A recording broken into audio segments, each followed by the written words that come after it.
Hello, thank you very much for watching. I'm Shakil 5858. I'm Amir Budnam. I am thankful to all news resources.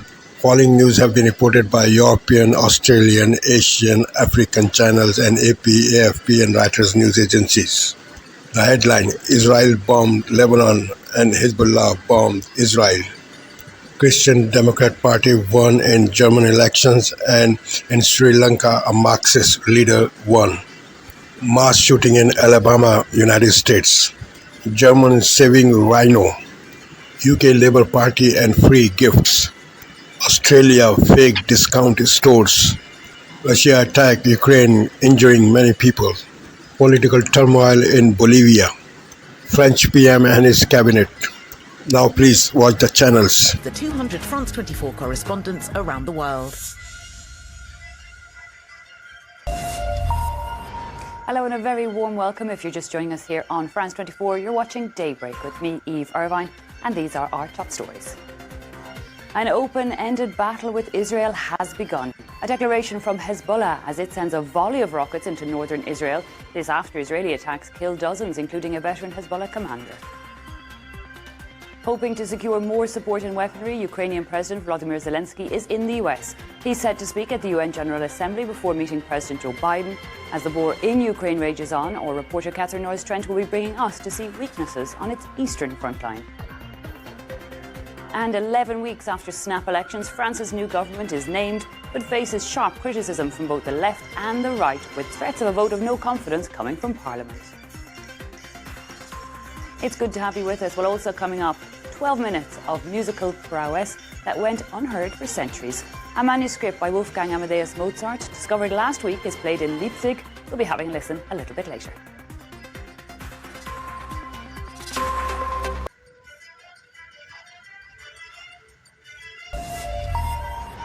Welcome to the Night Watch programme here on France 24. I'm Alexander Orcott. These are the top stories this hour. Concerns grow of a potential all-out war between Israel and the Hezbollah militants in Lebanon, the sides exchanging hundreds of rockets and airstrikes. The SPD party of embattled German Chancellor Olaf Scholz narrowly defeats the AfD in Brandenburg, according to exit polls, providing slight relief following victories for the far right in two other state elections. And French Prime Minister Michel Barnier expresses a willingness to compromise as his new government takes office, ending 11 weeks of political deadlock. He's under pressure now to fix the nation's fragile financial position with a new budget by the end of this month.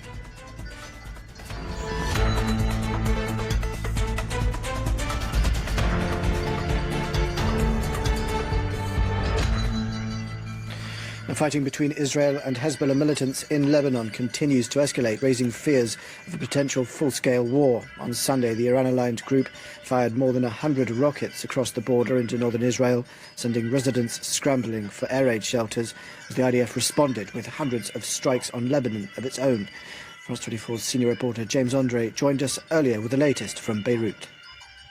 This exchange of fire has carried on in the past few hours. Hezbollah has fired over 150 missiles into Israeli territory, and what is new is the range of these missiles. Now, we've learned that over the past 2 days, and we learned this today, but Hezbollah has been using Fadil 1 and Fadil 2 missiles. These are missiles that have not been used since 2006. They have a range, respectively, of 85 and 105 kilometers. That means they can reach far inside Israeli territory. And indeed, this morning, well, there were videos circulated of fires near Haifa. Also, Hezbollah claimed they had hit an Israeli airstrip in northern Israel. These missiles that have sent Israelis for cover many times today in the north part of the country because, well, the sirens were blazing due to early alert. Israel, on its behalf, has also been doing airstrikes in southern Lebanon and on what seems to be the same sort of rhythm as it was yesterday, pummeling Hezbollah positions on the other side of the border. So very much tensions which are heightened and staying extremely high, with a big question mark: what will the next move be? Well, the histories of France and Lebanon have been tightly intertwined for well over a century already. French forces have been present in the country during various conflicts, including the First and Second World Wars and the Civil War, and now even to this day maintain a peacekeeping mission under a UN banner that's been running continuously since 2006. France 24's reporter Lucille Wasserman spent the weekend embedded with the troops. Lieutenant Imran briefs his men for a patrol in southeastern Lebanon, an area that sees Israeli bombardment on an almost daily basis since Hezbollah began firing at Israel almost a year ago on October the 8th. Unlike in other French foreign missions, these soldiers have no adversaries. These peacekeepers are enforcing the UN Security Council Resolution 1701, adopted at the end of the 2006 Israeli-Lebanese conflict, which calls for a complete cessation of hostilities. If we witness something that doesn't comply with this resolution, our role is to pass on the information to our chain of command, who in turn will pass it on to anyone who needs to know. Moving on now to other world news, Iran has suffered its deadliest industrial accident in years. State media said that at least 51 people were killed, more than 20 others injured when a gas leak caused an explosion at a coal mine. Iran's Red Crescent said search and rescue operations are still underway to look for people who may be trapped underground. Miners weep as the bodies of their dead colleagues are retrieved. Scores have been killed after one of Iran's worst mining disasters. There are said to be currently 20 people injured. The governor of the region confirmed nearly 70 people were working at the mine at the time of the explosion. Authorities believe Saturday's blast was caused by a methane leak. Iran's president Masoud Pezeshkian said his government was investigating the incident. I spoke with the ministers of health, country and industry. We're following the issue very closely. We agreed that this should be a lesson and that from now on the mines of our country should have a way to prevent such acts. Mine explosion in the north of the country. Now, clashes have broken out in Bolivia for the second time this week. On one side are the security forces alongside pro-government supporters. On the other are protesters loyal to the former president, Evo Morales. Now, he and the current president, Luis Arce, are competing for control of their socialist party ahead of next year's presidential election. The power struggle has paralyzed the government and worsened Bolivia's economic crisis. Sri Lanka has elected a new president in what's been seen as a referendum of rejection of the austerity measures imposed by the IMF after it bailed out the South Asian nation following its 2022 economic meltdown. The once marginalised Marxist leader, Anura Kumara Dissanayake, or AKD as he's nicknamed, stormed to victory in the first round, way ahead of any challengers, and has vowed to rewrite Sri Lanka's history. Marxist candidate Anura Kumara Dissanayake has won the Sri Lankan presidency, riding a wave of public fury as the nation hopes to recover from the most serious economic to renegotiate the deal. Next, the Ukrainian President Volodymyr Zelensky has arrived in the United States to present what he calls his, quote, victory plan to the incumbent President Joe Biden, along with the presidential hopefuls Kamala Harris and Donald Trump. Zelensky said his proposals could end the 2.5-year war. This visit coming as Russia makes major gains in eastern Ukraine, and on Sunday airstrikes hit high-rise apartment buildings in Kharkiv, wounding at least 21 people. The conflict has seen intense fighting all throughout the summer, and is now heading towards the big freeze during the winter months. German Chancellor Olaf Scholz's SPD party has narrowly defeated the far-right AfD in state elections in Brandenburg, the area surrounding the capital Berlin, according to exit polls. This has brought reprieve for the beleaguered leader, whose Social Democrats have fared poorly in recent elections, while the AfD has made gains in 2 other states in eastern Germany in recent weeks. Cheers and applause to be the party's chancellor candidate for next year's general election. Last up, the French Prime Minister Michel Barnier, who became known internationally as the EU Brexit negotiator, is now treading a fine line at the head of a new French government after 11 weeks of political stalemate. Faced with immediate threats of a no-confidence vote, he's expressed his willingness to compromise. He instantly faces other tough new challenges. First and foremost is shoring up the economy with a new budget by the end of the month. Creating cohesion and fraternity within the French government. Prime Minister Michel Barnier has stated this as one of his main goals. Not long after the country's new government was unveiled, it is already under pressure, as threats of a no-confidence motion pile up, which Barnier has denounced. Even before I said what the government would be, the far right and far left threatened votes of no confidence. And I deplore that because I've long thought that sectarianism and intolerance is proof of weakness.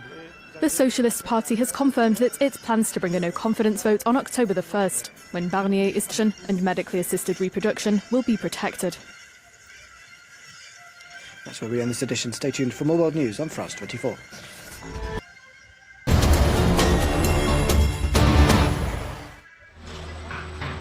Debris and mangled steel. Cleanup work continued into Sunday at the site of an Israeli airstrike which killed 45 people, including a top Hezbollah commander in the Lebanese capital. The strike on Friday leveled an 8-story apartment building in a district of southern Beirut. Diggers and other construction equipment were deployed to move rubble. Lebanese authorities said at least 7 women and 3 children were killed in Friday's airstrike and that another 68 people were wounded. It was the deadliest strike on Beirut since a month-long war in 2006 between Israel and Hezbollah. In northern Israel, officials rushed to assess the damage caused by the more than 100 rockets fired by Hezbollah early Sunday. The rocket barrage overnight sent thousands of people scrambling into shelters. Some of the projectiles landed near the city of Haifa. Since October 7th, Hezbollah has made large areas of northern Israel unlivable in a campaign the group says is meant to support the Hamas resistance in Gaza. The Israeli government has had to evacuate thousands of people to safer areas. In September last year, the Biorescue Project performed the transfer of a southern white rhino embryo into a surrogate mother, a historic first. The operation was a test to see whether it was possible to create a lab-made embryo and implant it into a similar rhino. The day was historic not for the southern white rhino, but for the northern white rhino. There is only 2 of its kind left in the world today. We can prove that the human society can not only destroy biodiversity, we can actually repair it and bring it back. And that's a really important message. In this lab in Berlin, northern white rhino embryos are ready. The next step is to transfer an embryo of the nearly extinct subspecies into a southern white rhino surrogate mother. That's because the last 2 remaining northern white rhinos cannot bear children. We're here today with the 33 embryos. We have a lot of embryos available, and we estimate that we can produce about 10 to 15 babies. And that means that 15 of these babies will, of course, also have new egg cells. The program could then continue indefinitely. Our main goal, and this is probably not something that I personally will be around for, is that in 20 to 25 years, the first animals can be released again in Central Africa.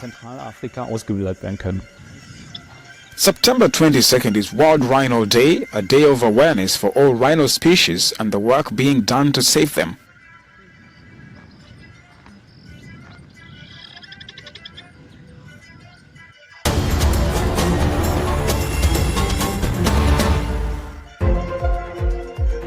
Is Asia First. Good Monday morning, it's 9 a.m. here in Singapore. I'm Julie Yu. Our top story this hour. A seismic shift in Sri Lanka. The South Asian nation elects Anura Kumara Dissanayaka as its next president. The leftist-leaning candidate is set to be sworn in later today and has pledged to fight corruption and bolster a fragile economic recovery. I'm Elizabeth Neo. Also this morning, we still believe that there can be time and space for a diplomatic solution here. The U.S. urges Israel and Hezbollah to prevent an all-out war as cross-border tensions escalate. Both sides traded hundreds of strikes against each other on Sunday, despite international appeals for restraint. And a new commitment to multilateralism. The United Nations General Assembly endorses a blueprint to bring nations together to tackle 21st century challenges as UN Chief Antonio Guterres urges leaders to take bold action. I called for this summit because our world is heading off the rails and we need tough decisions to get back on track. And in business news, 2 of Asia's largest chip makers reportedly in talks to build mega factories in the United Arab Emirates. Separate projects from TSMC and Samsung said to be worth more than $100 billion. Plus, a downbeat start to the week for Asian stocks as investors weighed a raft of data which reinforced concerns about the health of China's economy. The left-leaning Sri Lankan lawmaker Anura Kumara Dissanayaka has won the nation's presidential election. He'll be sworn into office later today.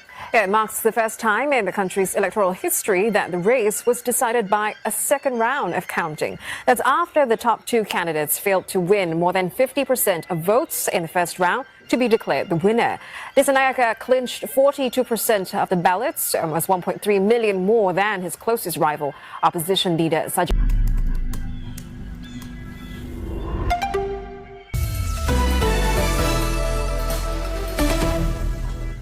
This is DW News, and these are our top stories. Germany's Social Democrats have pulled off a narrow win over the far right in a closely watched regional election in the state of Brandenburg. Polls before the vote had the far-right Alternative for Germany ahead, but the results put the incumbent SPD, the party of Chancellor Olaf Scholz, ahead by a narrow margin. Israel says it has struck Hezbollah targets in southern Lebanon after more than 150 missiles, rockets and drones were launched towards Israeli territory overnight. The militant group Hezbollah said the attack was in response to an earlier wave of Israeli airstrikes on southern Lebanon. Sri Lanka's election commission has declared Marxist lawmaker Anura Kumara Dissanayaka the winner of Saturday's presidential vote. His campaign to fight poverty and corruption resonated among young voters. Sri Lanka is seeking to recover from its unprecedented economic crisis and the resulting political upheaval 2 years ago. This is DW News from Berlin. There's more news on our website at dw.com.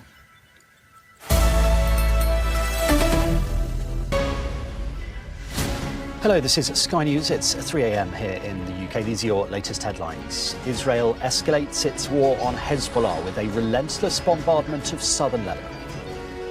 Sky News reports from the city of Haifa, which has seen some of the furthest strikes into Israel in the conflict so far. Also, difficult questions over donations and gifts dominate the first full day of the Labour Party conference. Prosecutors admit they failed to bring charges against Mohammed Al-Fayed when he was alive, as more women allege he was a serial sexual predator. And Sri Lanka has a new president voted in as the change candidate and vowing to fight corruption.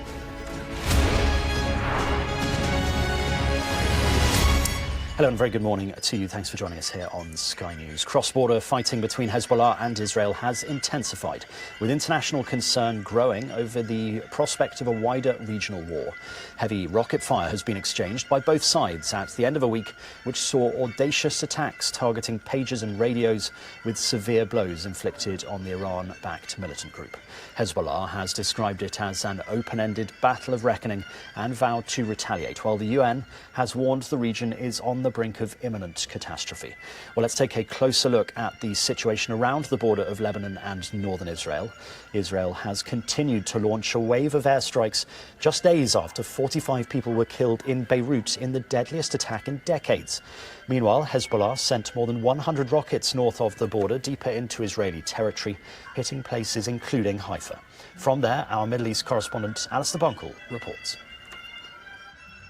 After days of being hit hard by Israel, Hezbollah struck back on Sunday morning. The attack, about 150 missiles, was less than many expected, but Hezbollah aimed deeper than it has previously, targeting the city of Haifa. Most of the missiles were intercepted, but 2 houses were hit. The owners narrowly survived. First of all, I saw the commotion. Many people were running from place to place. There was such trauma and a sort of drama that was here. When we arrived, we saw burnt vehicles. Hezbollah says this was only part of their response. More is expected. Hezbollah said that they were targeting Israeli military bases, but this is a residential area, and some of the houses seem to have taken a direct hit. And almost all of the walls of houses close by and many of the cars are peppered with the holes of shrapnel from the blast. Israel has said it will continue hitting Hezbollah. The full Israeli cabinet met today to discuss their next moves. No country can tolerate shooting at its residents, shooting at its cities, and we, the State of Israel, will not tolerate it either.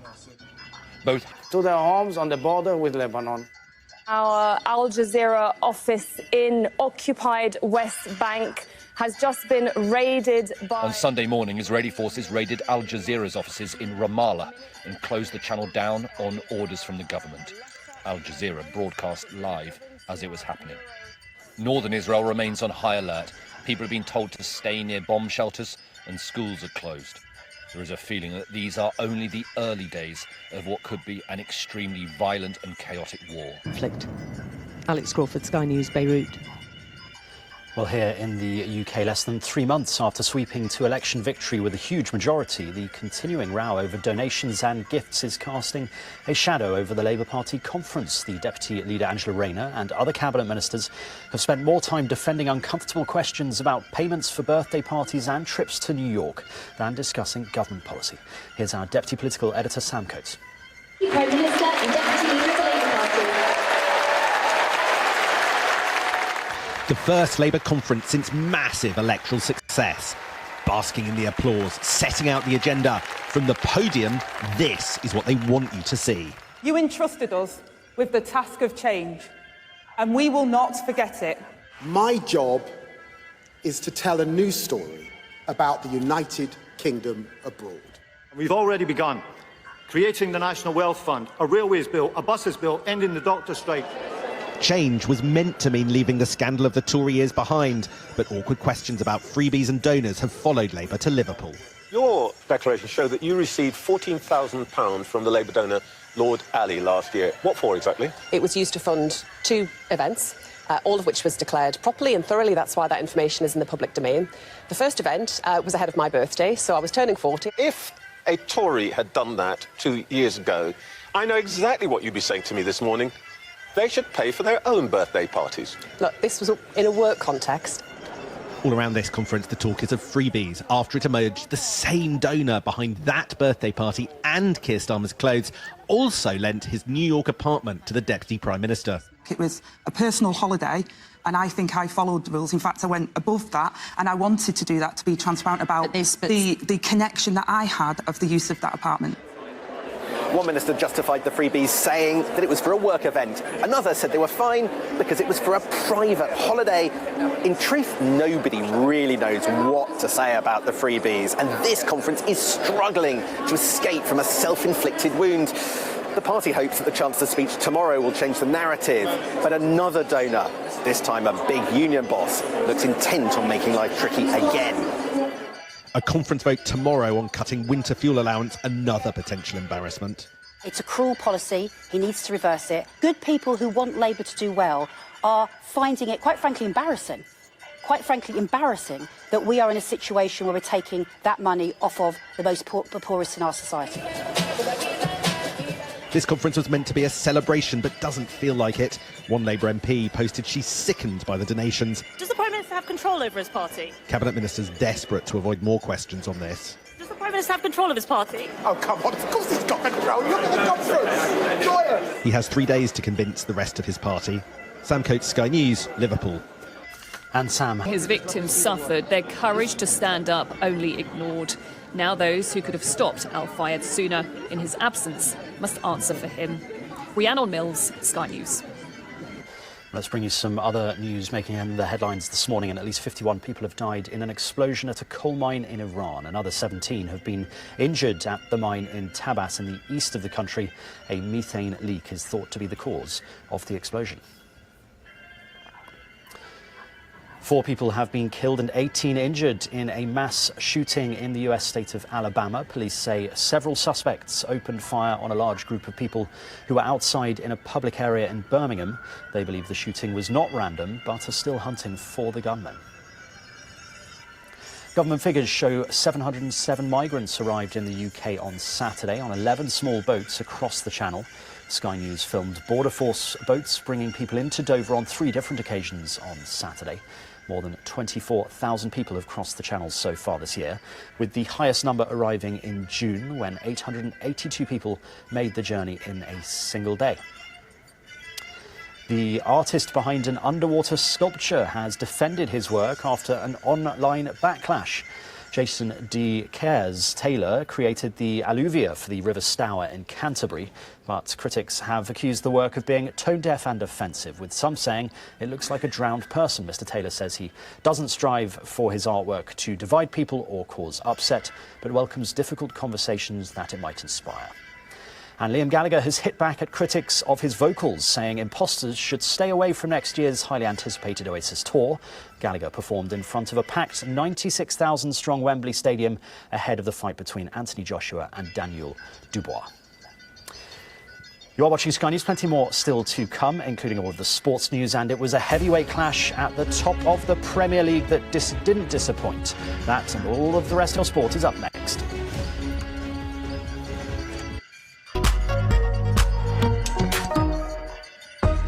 Exit polls suggest the ruling SPD party has narrowly beaten the far-right AFD party in the Brandenburg state election. Up to 21 people have been wounded after Russia launched a fresh round of strikes on the Ukrainian city of Kharkiv. Over 60% of voters rejected plans proposed by environmental groups that would boost biodiversity in Switzerland. Firefighters killed battling blazes devastating parts of Portugal were buried in a ceremony attended by around 1,000 people. Exit polls indicate that the ruling SPD party has narrowly held off a major challenge from the far-right AFD party in the Brandenburg state election. The Infotest DIMAP poll gave the SPD 31% and the AFD close behind at 30% at 6 p.m. It means that a moment of great political danger for Chancellor Olaf Scholz.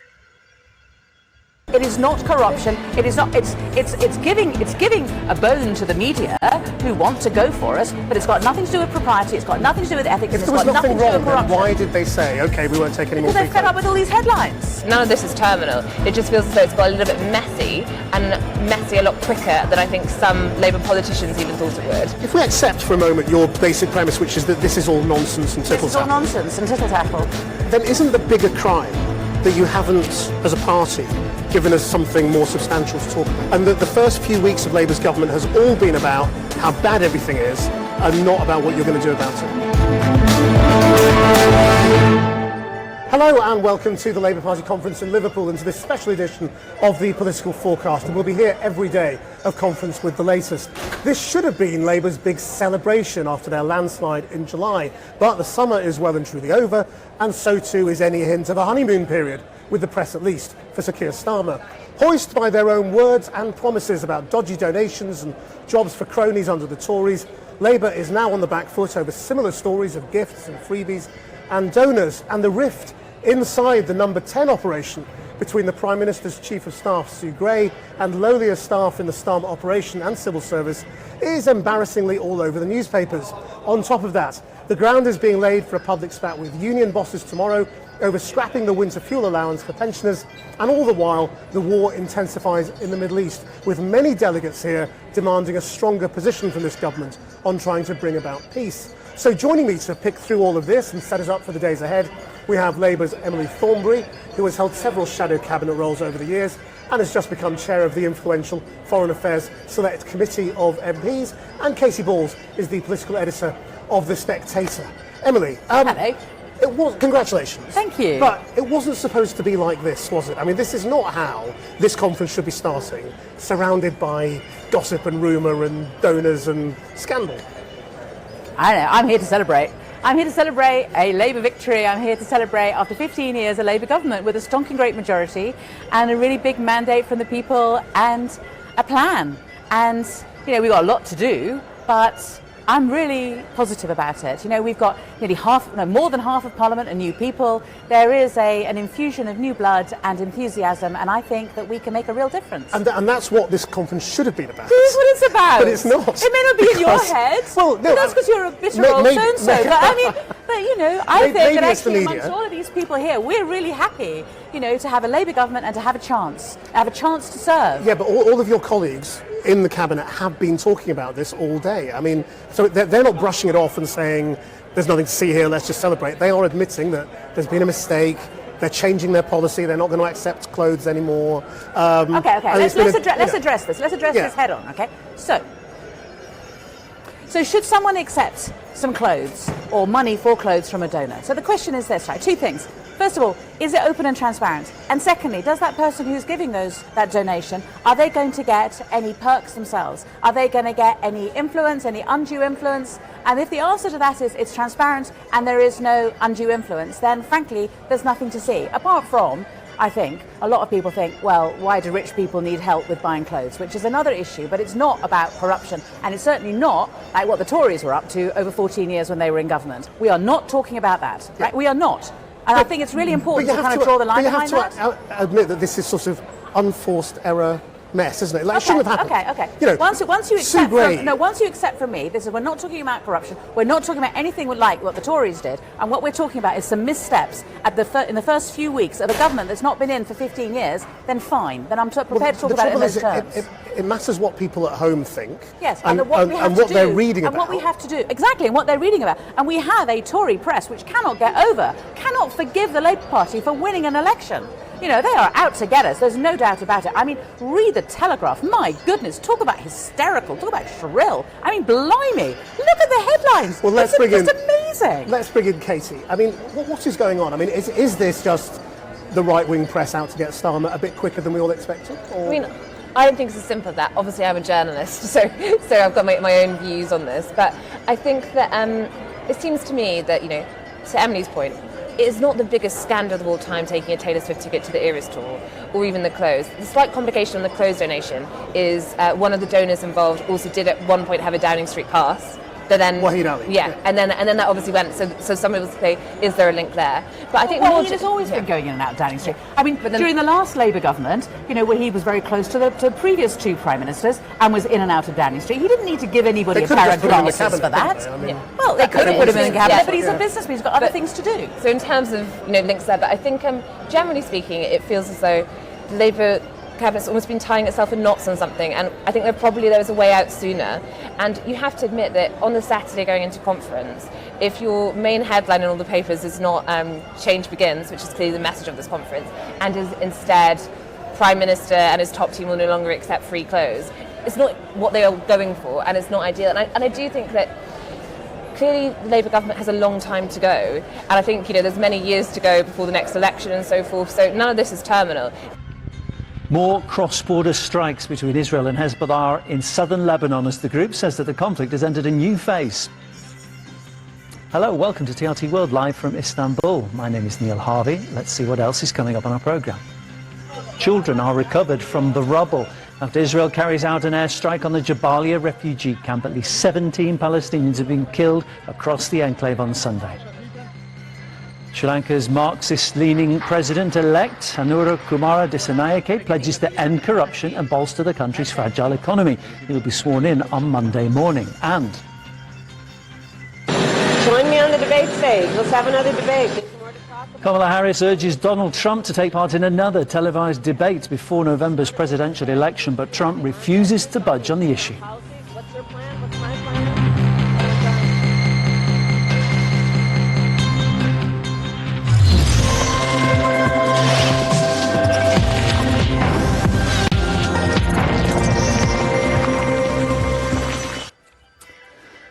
The deputy leader of Hezbollah says that the confrontation with Israel has entered a new phase, calling it an open-ended battle of reckoning. The simmering conflict between Israel and the Lebanese group has reached a new level of intensity over the weekend, with both sides launching some of their biggest and deepest attacks seen since October. As Hezbollah strikes further into Israeli territory, it's also itself being targeted by hundreds of airstrikes. TRT World's Priyanka Navani has the latest from Beirut. Fires burning in the valleys of southern Lebanon after Israel launched more attacks at Hezbollah. Throughout Sunday, the two sides have continued to fire across the border. Prime Minister Benjamin Netanyahu indicating that Israel won't let up anytime soon. In recent days, we have landed a series of blows on Hezbollah that it could have never imagined. If Hezbollah did not get the message, I assure you it will get the message. That message delivered in the form of powerful strikes beginning Saturday. The Israeli military says it destroyed thousands of Hezbollah rocket launchers. Local residents describe the attacks as terrifying and some of the biggest barrages of fire yet. Hezbollah then began launching barrages of its own. Several settlements were hit, among them this one close to Haifa, where cars were ablaze and buildings damaged, and a military base 50 kilometers from the Israeli-Lebanese border, in what may be the furthest strike into Israel since fighting began on October 8th. Hezbollah says this was its initial retaliation for Israel's pager attacks earlier in the week. And Lebanon is still very much reeling from those. Over 3,000 people were injured when Hezbollah pagers and walkie-talkies exploded across the country on Tuesday and Wednesday, overwhelming hospitals and leaving the population in shock. It was really scary, and it was one of the kind. We never seen this before.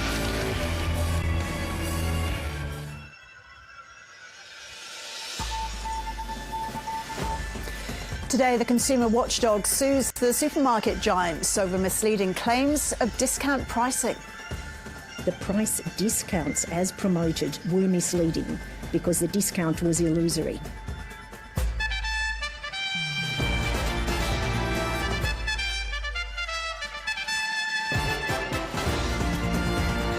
Also ahead, the UN warns the Middle East is on the brink of catastrophe as Hezbollah and Israel threaten to increase cross-border attacks. A new report lays bare the cost of school suspensions to families of students living with disability. And uncertainty over the future of the largest known population of Australia's rare night parrot.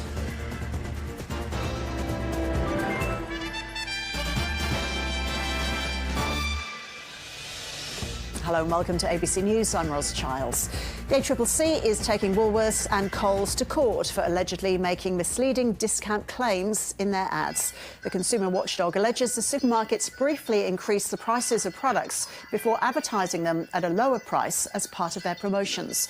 The ACCC alleges Woolworths did this with 266 products across 20 months, while Coles advertised 245 products at different times across 15 months. The watchdog is seeking declarations, penalties, costs and other orders. The ACCC's chair says during the cost of living crisis, it's critical all pricing claims are accurate. Thank you for sparing your precious time. This is Amir Shakil. Have a good life. Bye-bye.